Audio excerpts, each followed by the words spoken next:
Okay, hello there. Hello, happy Wednesday.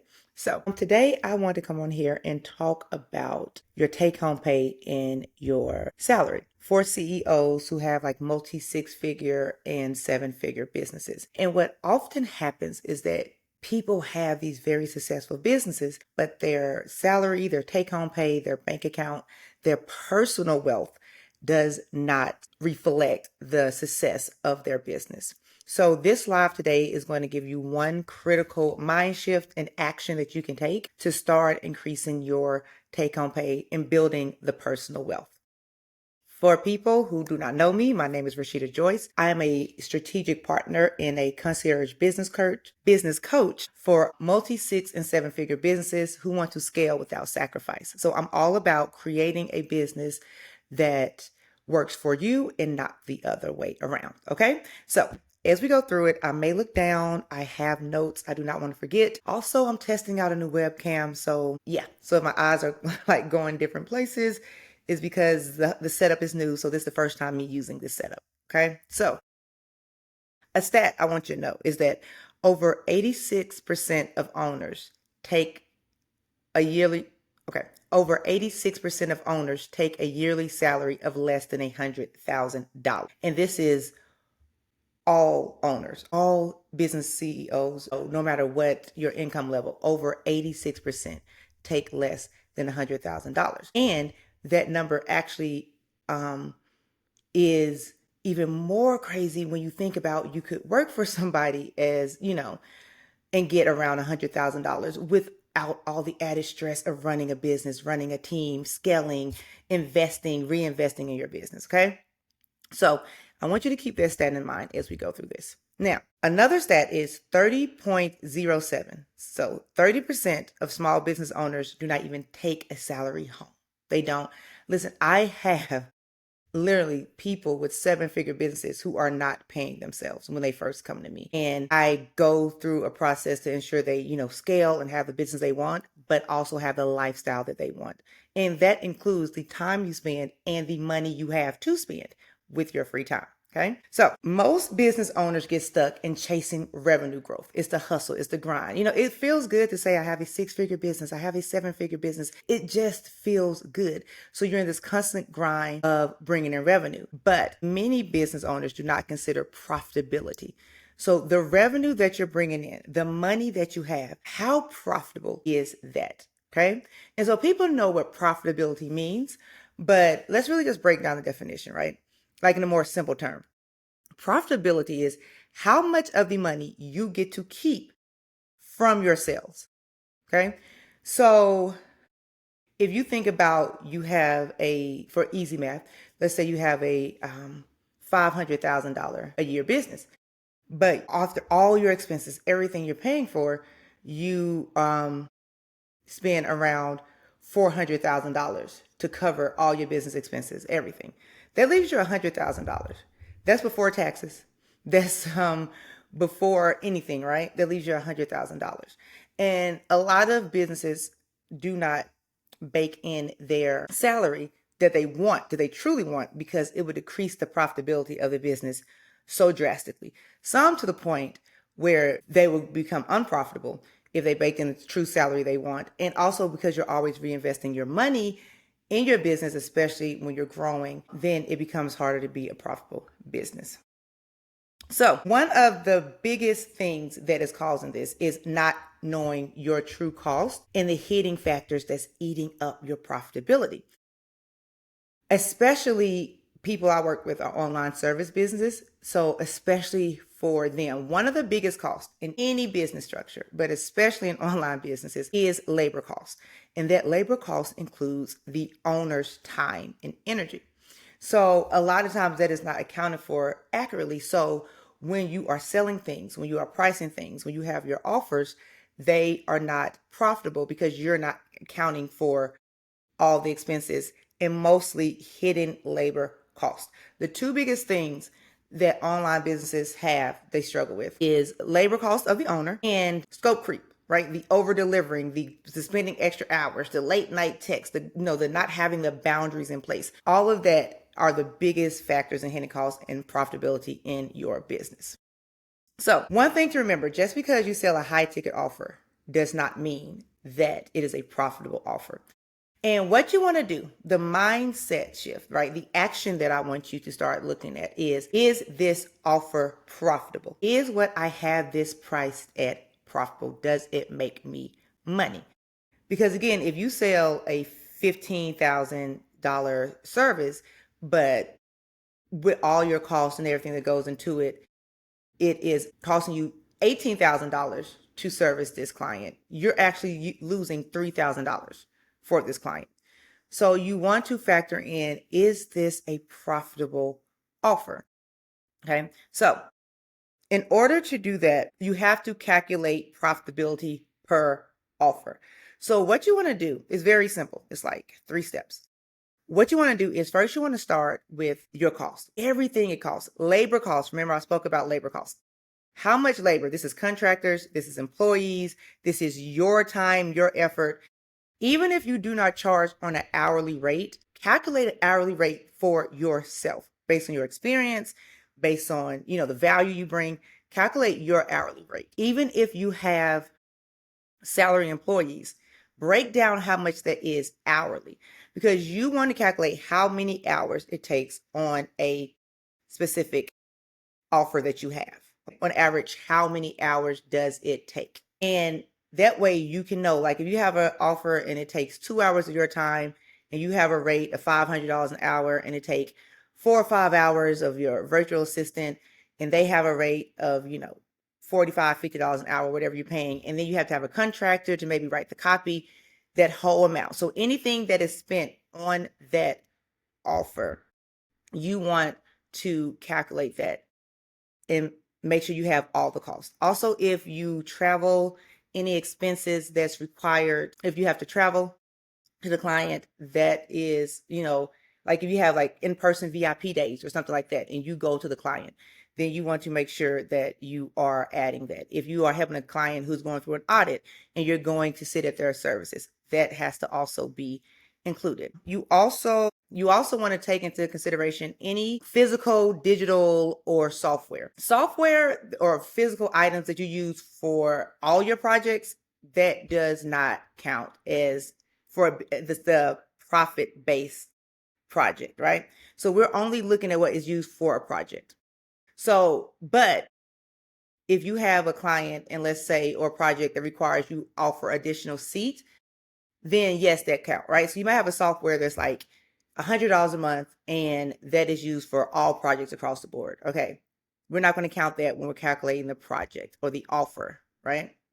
But let's say on top of the $100 a month, anytime you add a new person to it, you have to charge $50 user fee, right? A user seat. That $50 is the cost for this offer. So you want to include that. Let's say that there is a certain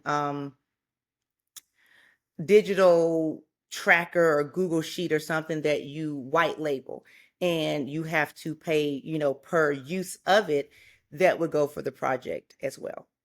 So make sure that you calculate that as well, include that in the cost. So these costs are usually called cost of goods sold or cost of services or direct cost.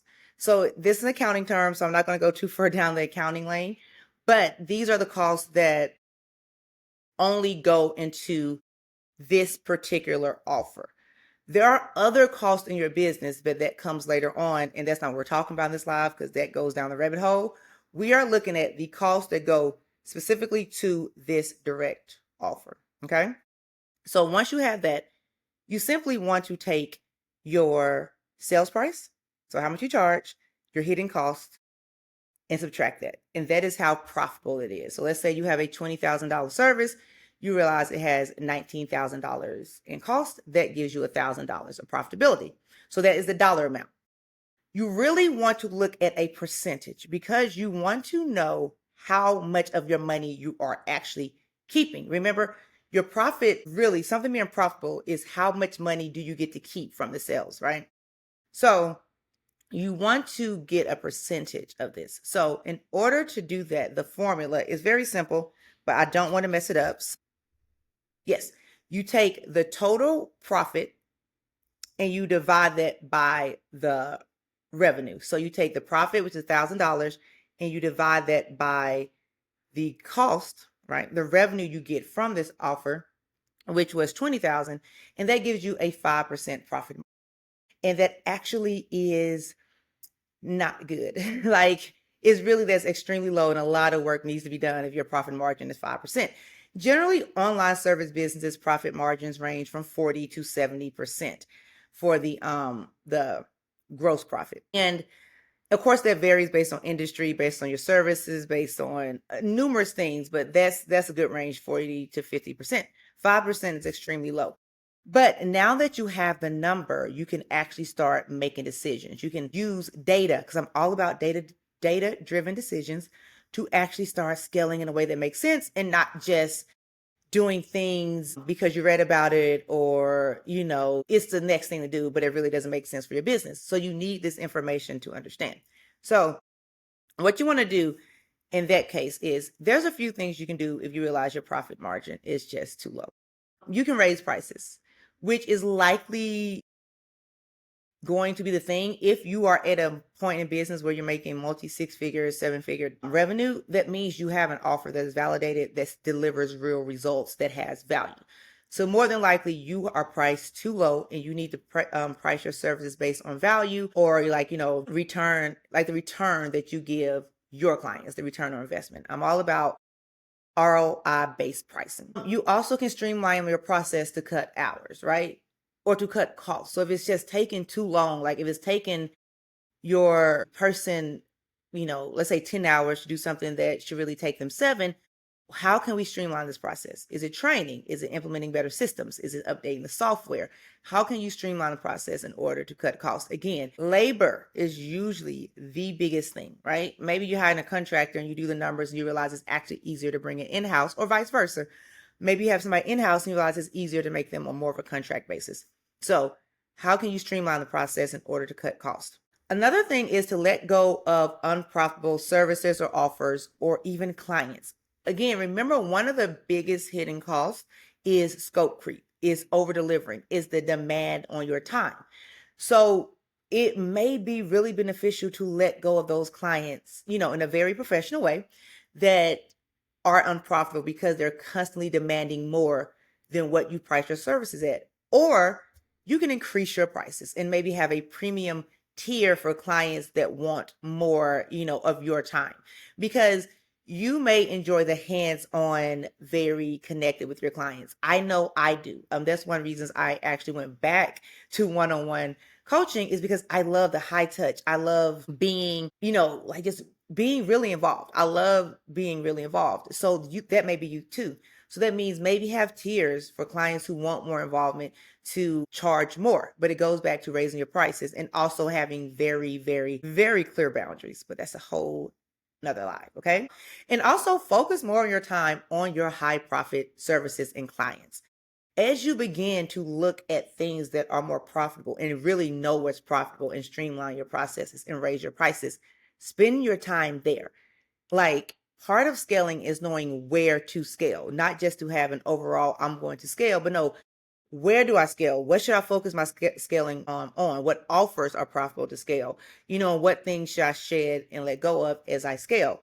So as you get these numbers, focus more on your more profitable offers and your more profitable clients. So those are my tips. I kind of got ahead of my notes, but yeah, so my notes was to be careful of scope creep or over delivery, because that is a big thing.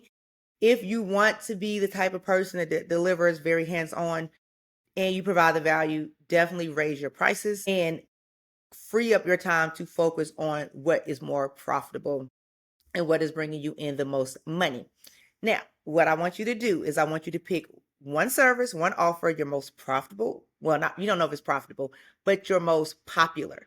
So pick your most popular service or offer and go through the steps in order to decide if it's actually profitable for your business. Okay. So I will probably jot down the steps in maybe a caption or somewhere so you can see, actually read the steps, but go through the steps and calculate how profitable your business is for your most popular one. And then you want to keep doing this process so you can identify the top 20%. Okay.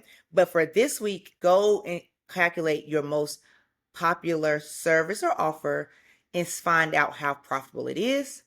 And then going forward, keep doing that until you go through all of them and you can identify your 20 top or the top 20%, right? Which one is bringing you the most profitability. Again, something can be extremely profitable and not be your most expensive project or offer. I've seen that with a lot of clients. Like they assume that their most expensive offer is bringing them the most money, but it's not. Again, because the more expensive, the more time commitment, the more labor, the more hands-on, the more scope creeps in, the better you have to be at boundaries, like all of that.